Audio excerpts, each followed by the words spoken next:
yaitu tentang filosofi kejawen, yaitu kelan kelon.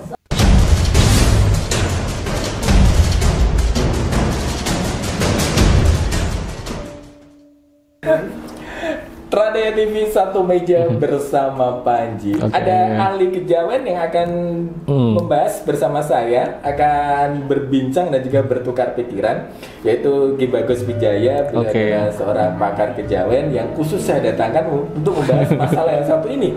Kenapa saya membahas masalah yang satu ini? Karena ini saya ditanya gitu kan, dan saya harus menjawab. Karena saya tidak bisa menjawabnya, maka saya akan meminta jawaban atau meminta pencerahan dari yang ahli kejawen. Nah, yang satu ini apakah itu?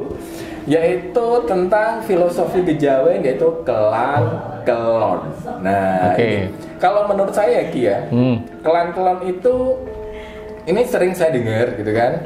Kalau saya ngomong sama teman, bercanda, ngeledek teman gitu kan, kok gaweannya cuma kelan kelon tok gitu kan.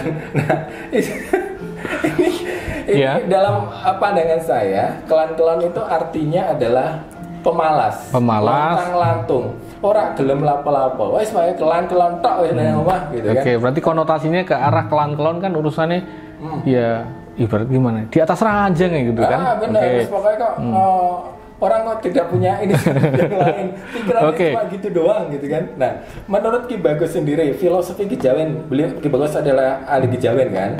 Nah, filosofi kelan-kelon sendiri dalam kejawen itu seperti apa sih? Ya, pertanyaannya satu, siapa yang tanya tadi? Teman-teman gitu. Berarti ada pertanyaan gitu. Segeng gitu.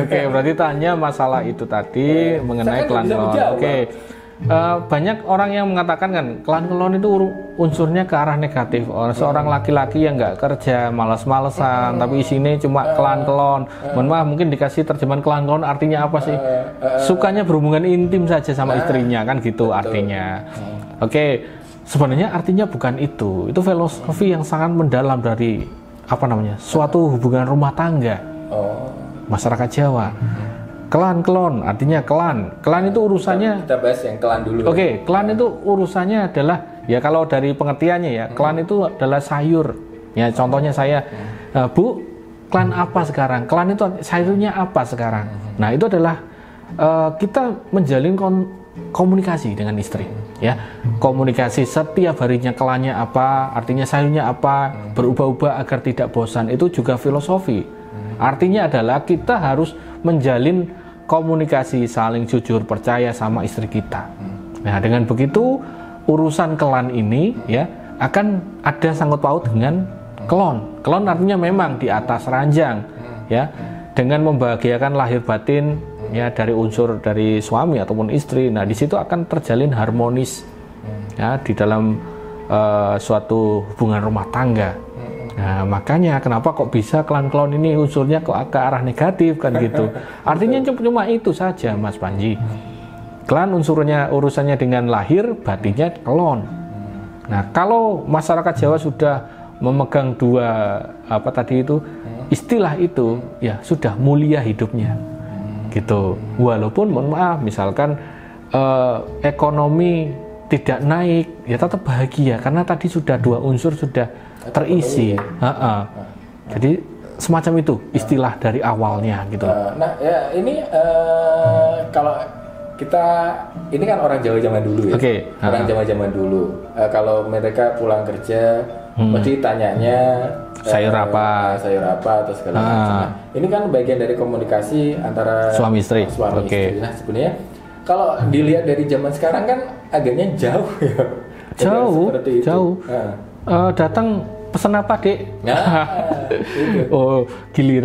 Giliran mau masak ya kita pakai yang praktis ya. Terkadang ini di tempat saya juga gitu. Jadi ya memang mengikuti zaman, tapi ya saya tidak melupakan budaya gitu. Kenapa? Karena ketika seseorang suami istri ini menanyakan sayurnya apa, kelannya apa, itu tujuannya apa? Menghargai si istri juga gitu. Jadi si suami pun akan ingat di rumah, wah masaknya gonta-ganti terus, Jadi si suami pun tidak akan jajan di luar. Nah ini jajan di luar itu kan ada dua konotasi juga, betul. Kan? Memang klan itu unsurnya adalah untuk membenarkan semuanya, bukan hanya sekedar sayur, tapi memang komunikasi tadi agar si suami ini selalu ingat rumah, tidak sampai negatif di luar. Nah, kenapa tadi lahir dan batin, gitu loh. Lahir ini tidak monoton sehingga si suami akan betah di rumah. Itu juga gitu. Arahnya klan-klan itu, Mas Panji. Gitu ya. Ya, memang konotasinya ke arah tadi. Mungkin jajan di luar itu makan sendiri atau yang melakukan hal negatif. Iya, kadang-kadang kalau kita sudah kalau laki-laki sama laki sudah ngumpul gitu kan. Wah, senang jajan di Jawa. Wah, konotasinya adalah negatif tadi. Tidak, gitu kan. Makanya tadi istilah klan-klan itu tadi harus difahami betul-betul. Semacam itu, Mas Panji. Nah, kita beralih ke kelon gitu kan. Oke.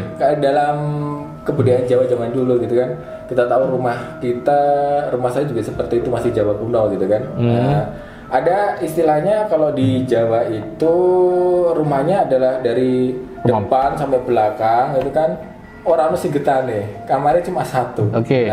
Nah, kenapa mereka bisa saya pikir gini, kenapa mereka punya anak banyak dari gitu ya?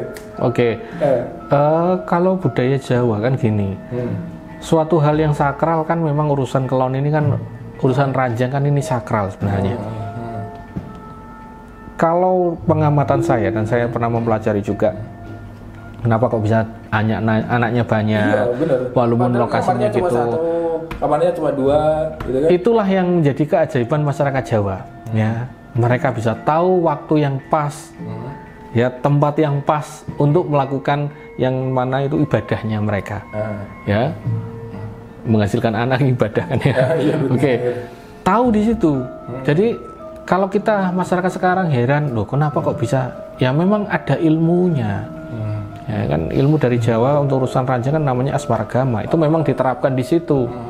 Bagaimana caranya? Bahkan ada budaya, saya kurang paham, saya tidak berani menyebutkan. Pokoknya ada budaya ketika urusan ranjang memang sudah disiapkan tempatnya, gitu. Makanya budaya kamar pengantin itu ada sampai sekarang. Makanya itu khusus, memang dikhususkan untuk itu, gitu.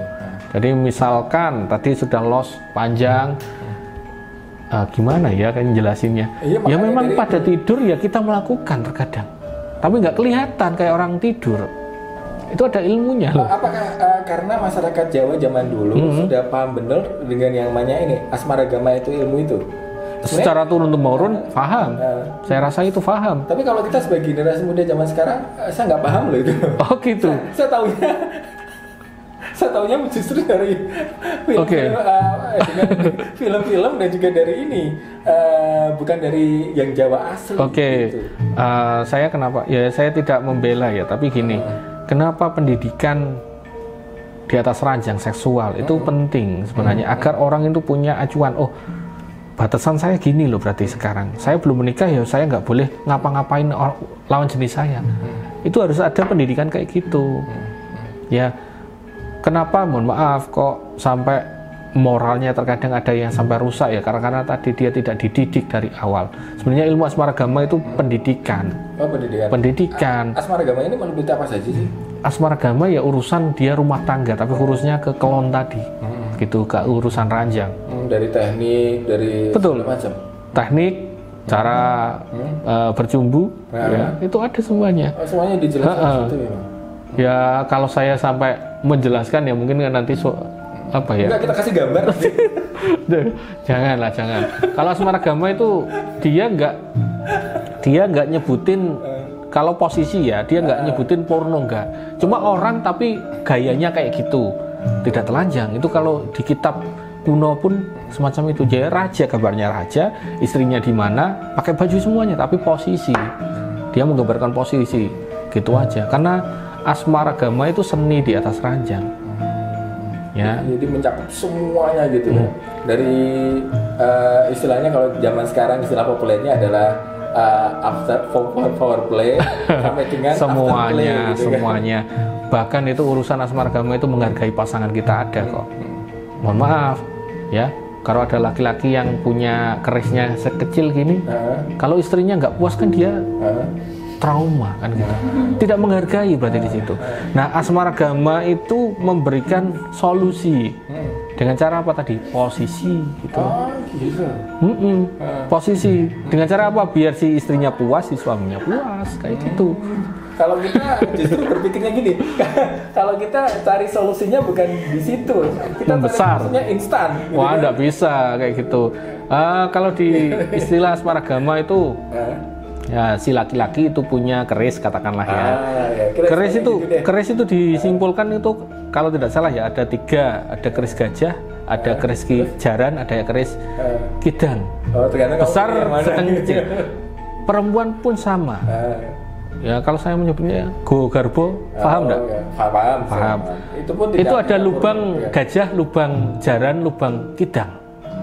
Jadi ketika mohon maaf si laki-lakinya kidang, si istrinya gajah, wah gak ketemu. Gimana ini kan gak kerasa kayak diilik-ilik lah kayak gitu. Itu ada posisi yang dibenarkan, yang diarahkan agar sama-sama terpuaskan. Makanya urusan kelan-kelon tadi, memang tadi urusan rajang beres, ya lainnya pun beres kan gitu. Mohon maaf. Banyak orang yang mohon maaf selingkuh kan gara-gara nggak puas itu kan ada banyak ya karena mereka nggak tahu ilmunya. Kalau suami kita kok nggak puas sama si istrinya, ya istrinya harus tahu ilmunya. Oh berarti kalau mau posisi gini loh menjepit yang agar suaminya puas. Tapi kan ini gitu loh. Untuk mengetahui seperti itu, kalau kita nggak belajar, gitu kan, kita kan cuma belajarnya cuma sekilas, gitu kan. Belajarnya juga dari sumber yang nggak bener. Nah, ya kalau mau belajar kalau asmaragama itu banyak kok bukunya. Cari di Gramedia banyak, ataupun cari di online asmaragama itu banyak sekali. Saya nggak promosi loh, tapi ini ilmunya penting di situ. Bahkan ini sebentar, asmaragama sama Kama Sutra beda ya. Beda. Asmaragama itu sebenarnya dari Kama Sutra. Kama Sutra kan dari India. Dari India yang budayanya masuk Indonesia disesuaikan dengan masyarakat kita jadinya asmaragama. Kama Sutra beda. Saya pernah baca Kama Sutra, mohon maaf, kok sama cowok itu diadakan di situ ada juga. Makanya yang paling benar memang sudah asmaragama itu. Kama Sutra belum bisa diterima di Indonesia kalau menurut saya. Gitu udah asmaragama memang sudah pas di Indonesia gitu. Berarti sampai mana tadi? Yang teknik. Yang penting teknik. Sebenarnya saya ingin ngomong banyak tapi takutnya ke sensor loh. Boleh, nggak apa-apa kalau di sini ada sensor. Kalau saya di channel kalau di YouTube nggak ada sensor, naik aja, aman. Aman. Oke. Banyak yang menanti tuh.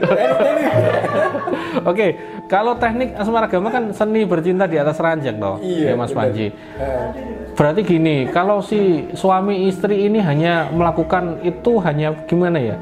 Hanya sebagai ya sudah melakukan aja. Nggak ada enaknya. Gitu. Coba yang sudah suami istri melakukan hal itu bahagia, kemudian bekerja happy enggak? Happy, ya kan? Puas. Nah orang yang nggak puas gitu. Contoh misalkan perilaku, mohon maaf ya, perilaku istri ketika melakukan hubungan yang tidak disukai suami, dia diem aja kayak ketepok pisang. Apalagi sambil ditinggal handphonean gini. Si suami ini suami ini aku melakukan ini sama siapa? Nggak ada interaksi di situ. Nggak ada interaksi. Yang namanya kasih sayang kan dicurahkan di situ juga, gitu. Rasa kasih sayang, saling interaksi. Nah, dan juga ya saya jelaskan mulai dari awal aja. Tahap-tahapan orang melakukan seni di atas ranjang adalah pemanasan dulu. Pemanasan pun di depannya masih ada. Persiapan. Ngobrol. Oh, ngobrol. Ada ngobrol ya. Ngobrol itu ngobrol masalah yang sedang dialami sekarang. Tadi bersih-bersih capek enggak, Bu? Ya, misalkan gitu. Si suami pun ngobrol masalah pekerjaan tadi gini. Akhirnya diarahkan sedikit. Masuk ke sedikit sensual. Gitu. Misalkan ngobrol di handphone ya. Ini ada lingerie bagus nih. Ngobrol gitu. Aku pakai seksi nggak? Nah itu misalkan istrinya gitu. Ya sudah itu ngobrol masalah itu. Nah nanti masuk ke tadi ada yang bermesra-mesraan. Mulai dari membelai rambut pun itu adalah apa ya? pencurahan kasih sayang yang luar biasa loh. Memegang tangan pun ya, ketika mau tidur nggak melakukan hubungan intim, pegangan tangan pun itu membuat rasa kasih sayang meningkat loh. Nah itu, nah jadi di situ mulai mencumbu, nah kemudian ke arah titik-titik tertentu, nah langsung masuk ke penetrasi, eksekusi. Kalau eksekusi pun itu nggak bisa langsung tabrak, ada jeda, ada ganti posisi, ada gini, ke kamar mandi, ke ruang tamu, ilmu semuanya. Betul. Itu adalah teknik-teknik yang mana orang itu biar nggak bosen gitu. Pernah coba di kamar ruang tamu? Kalau di tempat saya sih lumayan luas gitu kan. Saya bisa explore semuanya. tapi kalau kita berada di tempat yang kalau rumah saya sempit ya, gitu kan, mau eksplor kemana lagi ya? Kesana tembok, kesini tembok. Nah, gimana ya? Kalau teknik saya pernah gini, untuk membagian pasangan kita kan kita ada project jangka panjang. Sayang, 2 bulan lagi kita jalan-jalan yuk, wisata kemana, begitu ke puncak atau kemana gitu. Sewa hotel yang bagus, mewah, murah, nggak apa-apa. Bagus, murah. Ada ya. Ada loh, ada. Yang penting kalian pinter cari diskon. Nah, gitu. Ketemu, nah di situ explore sesuka kalian. Nah, itu teknik yang memang saya ajarkan agar apa? Agar sama-sama bahagia. Jangan bahagia kita bahagia pasangan. Ya gimana ya, mohon maaf, cowok kalau udah keluar ceweknya ditinggalin. Wah, ini jarang gitu. Itu jangan. Tapi kadang-kadang cewek juga ini kok suka pura-pura gitu kan. Makanya harus ada kejujuran. Kelan tadi tentang komunikasi kejujuran. Kamu udah keluar belum? Nah itu jangan sampai diabaikan. Kamu udah puas belum? Nah itu harus ada pembicaraan semacam itu. Jangan si cowoknya atau si ceweknya sudah puas, ya sudah ditinggal aja. Jangan. Itu harus ada komunikasi, kelonnya tadi urusan ranjang gitu loh Mas Panji. Itu. Nah tadi ada sedikit kelupaan. Gimana kalau tempatnya kecil, banyak orang tidur di sebelah kita? Betul. Nah itu dia. Saya pernah bukan menjumpai ya, diceritain ada yang mbah-mbah saya menceritakan mereka itu gampang kok tinggal tidur bareng sebelahan, si yang cewek madep sana, cowoknya di belakang, tutupin sarung, gitu aja. Gitu. Main pelan-pelan. Kadang-kadang gitu loh. Senang nih gerusa-gerusu nggak gitu? Nah, nggak bisa. Kalau mau gerusa-gerusu ya tadi pindah tempat bisa. Makanya ada yang namanya kok bosen di kamar ya pindah di kamar mandi. Bosen ya. Wong saya pernah dicurhatin teman saya. Tapi jangan di jalan ya. Orang gila gitu. Ada yang pernah sambil masak loh, pernah. Sambil masak pernah. Bahkan mohon maaf itu mungkin budaya barat pun ada aja sekarang, sambil masak ada. Ada yang di ruang tamu ya macam-macam. Yang kalau saran dari saya, yang penting tempatnya private, nggak ada orang yang tahu, jam waktunya pas ya, tempatnya pas, itu saja. Jangan sampai mengganggu orang lain, bikin penasaran orang lain, jangan. Wah itu nanti jadi masalah lainnya. Itu Mas Panji untuk urusan ranjang kalau dibicarakan sejam bisa ini loh. Oh iya. Nanti kita banyak episode selanjutnya ya. Urusan ranjang bisa loh gitu. Gitu. Jadi unsur kelan-kelan tadi Pak ya, kelan mengenai komunikasi bisa di mana saja ya. Kelonnya urusan ranjang, urusan batin ya, yang pasti ada sangkut pautnya gitu.